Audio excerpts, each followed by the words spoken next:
Okay, so here we are. I think this is the final Mutable Instruments clone release, whatever, from Behringer, and it is, of course, Rings. So this was teased, I think it was teased at the end of the Clouds video. I can't remember what they called Clouds now, Skies, something like that. Yeah, so as soon as they released that Clouds module, we knew that there would be a Rings module on the way. There just had to be. Rings into Clouds is possibly one of the most cliche and loved combinations in modular, especially in ambient genres. And yeah, and Behringer have finally done it. We've got their version of Rings, and it is called HALOS, Behringer HALOS. Which seems a suitable name, I think, for the module. So this is not going to be a review of this module because, you know, there are plenty of reviews of Rings and the various clones of Rings out there already. So I'm just going to do my usual little talk about the module and my thoughts on Behringer's release, and this will probably be the final video that I do about Behringer and their clones of Mutable Instruments. I mean, they might release some more clones, but yeah, I don't think they're going to. I think this is the last one. But even so, what a module to end on! Their clone of Rings. There are, of course, two videos from Behringer. Now, previously I think they only did one video per module, but they've put out two videos, a part 1 and a part 2 for HALOS, and I'll link those in the description as well. Hey there, if you are enjoying these videos and you are enjoying the weird and wonderful world of modular synthesis, then please do consider hitting the subscribe button. It just lets the algorithm know that I'm not sat here muttering to myself in this room full of cables for no reason. And of course, if you would like to support the channel further, I do have a Patreon, the link is in the description. There's not an awful lot on there at the moment, but it is growing and it is filling up. You can kind of think of it as like an exclusive minimalist modular experience. But genuinely, your support is very much appreciated. It keeps the patch cables untangled and the ideas flowing. So thank you for being here, thank you for watching. It really does mean a lot. But let's get back to the video, shall we? Cheerio! Okay, so welcome along to this video, and today we are going to be talking about the recent release of the Behringer HALOS module, which of course is a clone of Mutable Instruments Rings. So that module from Mutable Instruments, that was released when was it? 2015, 2016. So it's a module that's been around for 10 years, perhaps 9 or 10 years. So yeah, it's not a new module, but it is a module that is extremely popular. If you're into ambient music or ambient genres, and you use your modular for that kind of music, then you probably have a version of Rings in there. I've got two versions myself. Yeah, it is an extremely popular module, and for good reason, because it does sound amazing. I mean, it kind of only really does one thing, but it does it so well that you can just set it going on its own into a nice reverb.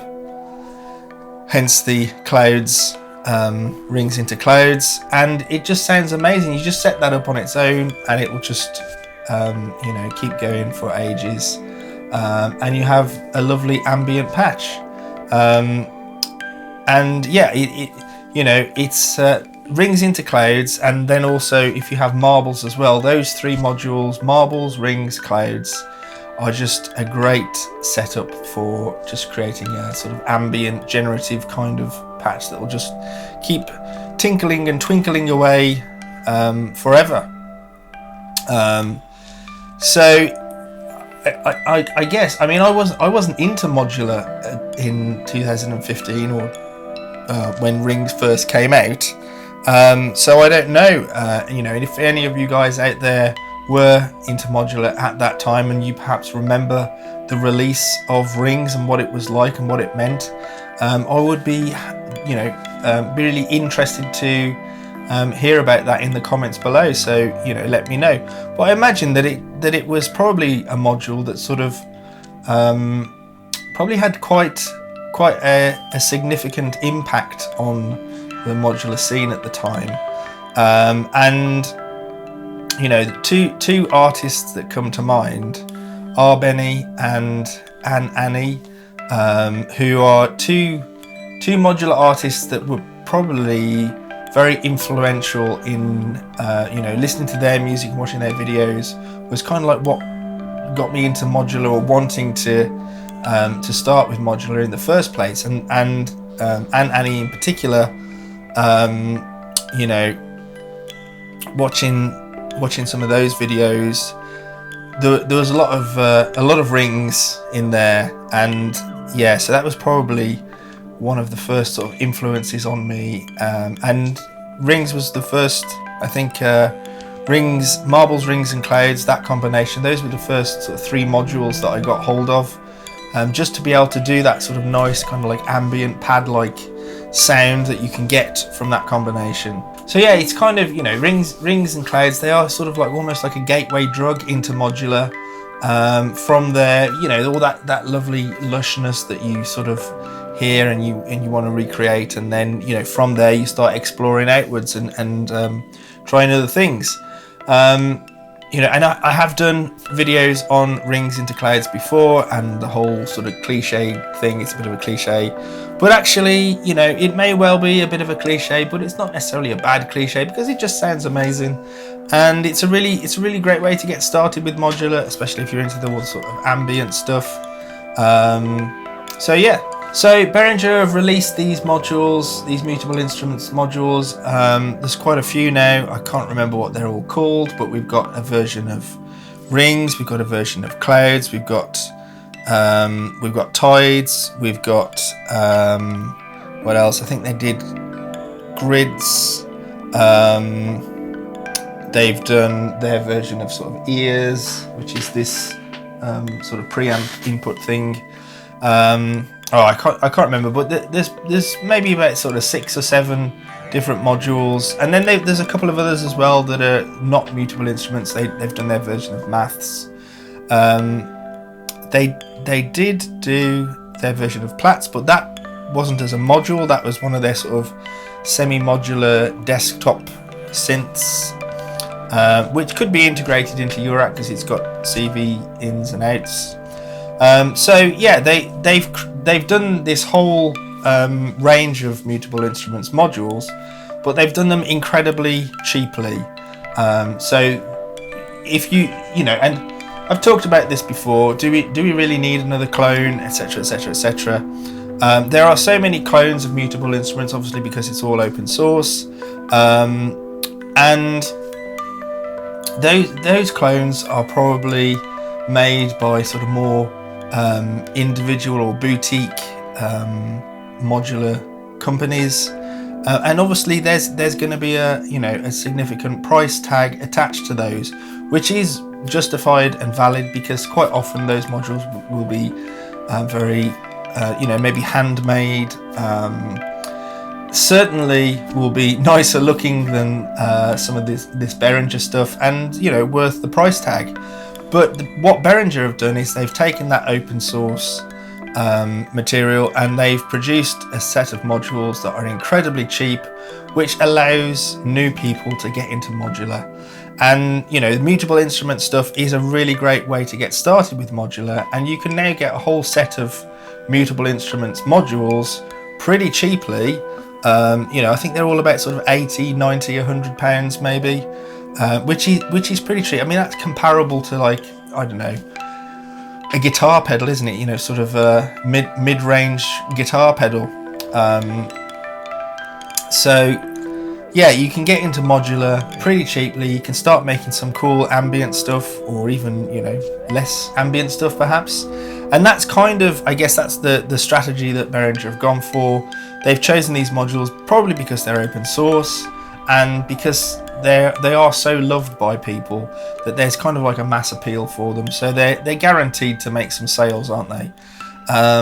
Yeah. But of course, there will be people who are not so happy about this because, you know, at the end of the day, this is a huge company that makes huge amounts of money.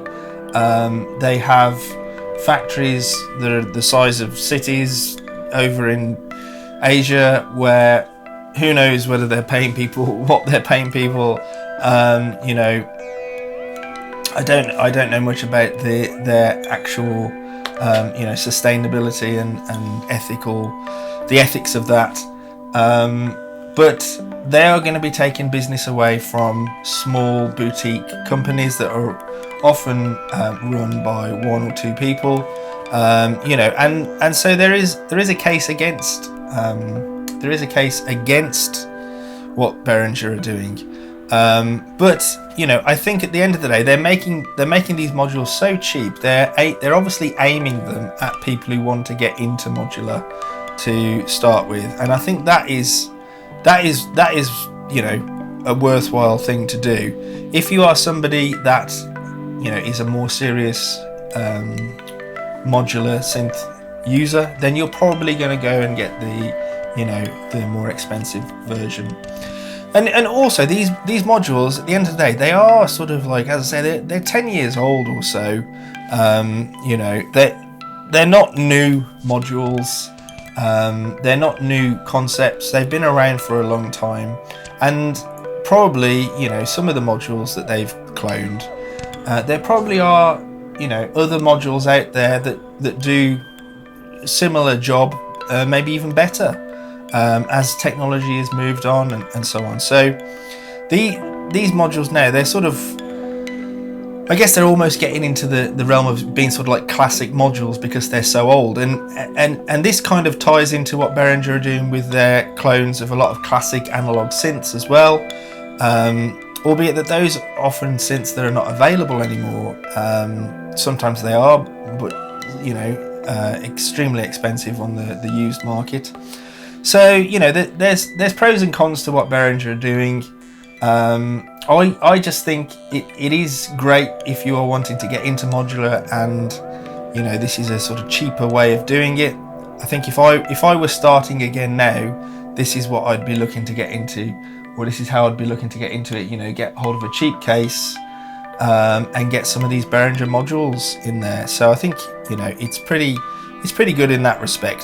As I say, I'm not going to do a review of the module because there's be tons of reviews of rings already, and but it is worth noting that I think if you watch the two videos that they've put out already, so the second of the two videos goes through some extra features and hidden features, and some of those are features that I think are sort of like they are hidden features in the existing version of rings, but I think some of the features that they have there, and I haven't got a list of all of those to hand, but some of them are actually new features that they've put in themselves. So that's interesting because the previous Mutable Instruments modules that they released, I think pretty much were exact like for like clones of the originals, whereas they've obviously gone and slipped in a few extra features here.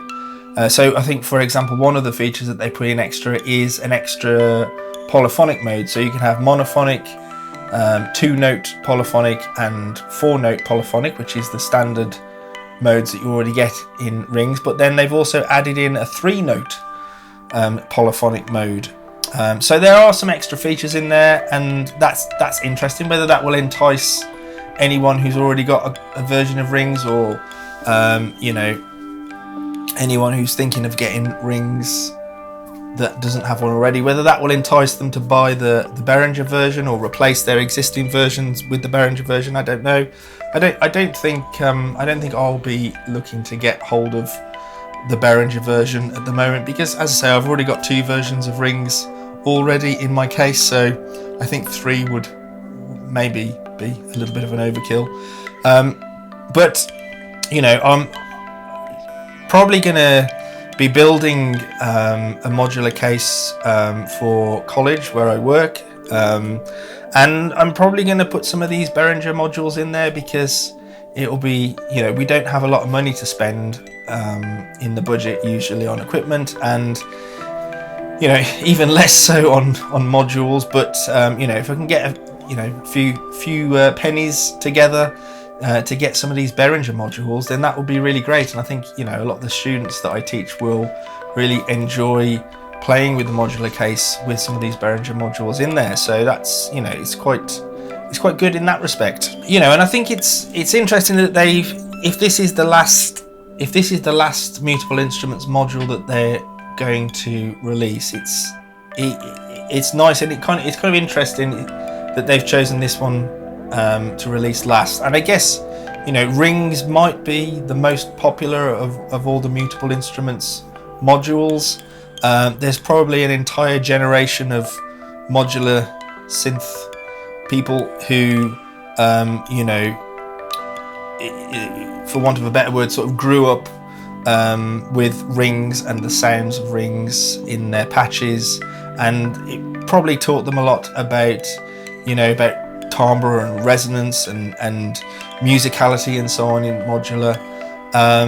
And you know, that module is really so iconic, and it kind of feels like, you know, releasing this module now is sort of like a, you know, it's a full stop at the end of an era of releasing these modules.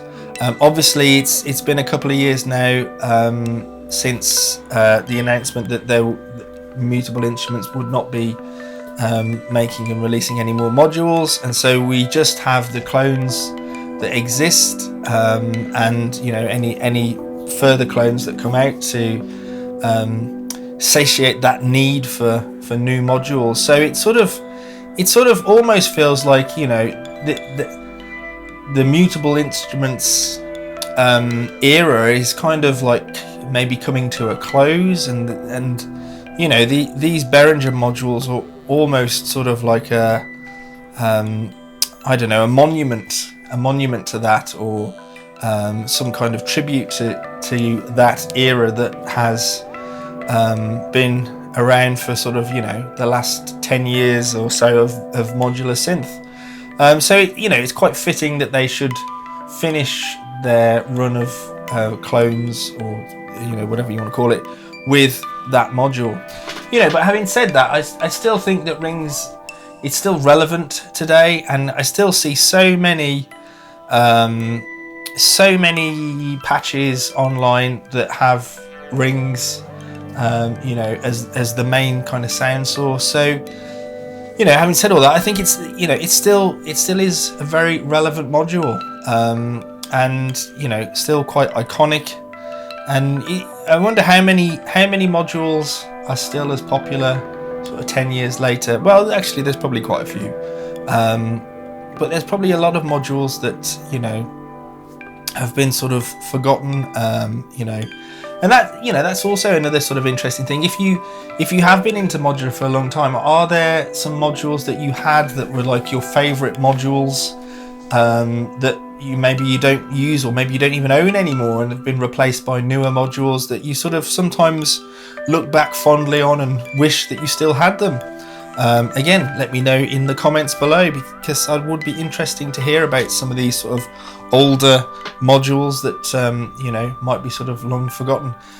And hopefully Mutable Instruments will never become forgotten anyway, because they are such great modules. So I think that's it really. I really just wanted to mark this point now as kind of like an end point in the sort of the Behringer. Oh, here comes a dog. Don't knock the camera, please. Yeah, so I really wanted to sort of mark this point now as kind of like, I guess, a sort of end point in all these sort of Behringer clones of Mutable Instruments. And yeah, as I say, I'm probably not going to come back to this topic unless Behringer comes out with something that's really sort of innovative and different. But I think, you know, I think this is a good place to end on this kind of series of Behringer videos, which is not necessarily intentional. Right, baby.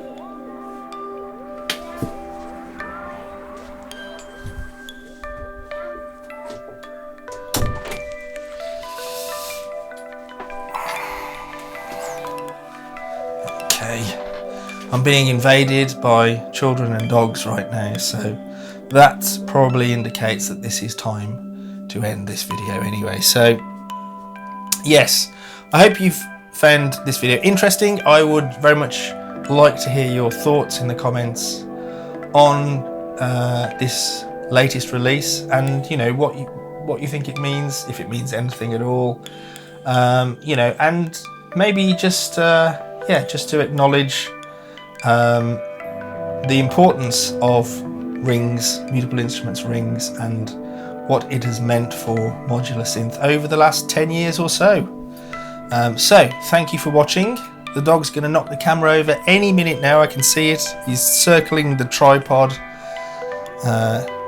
So I better say cheerio. Thanks for watching, and I'll see you next time. Cheerio.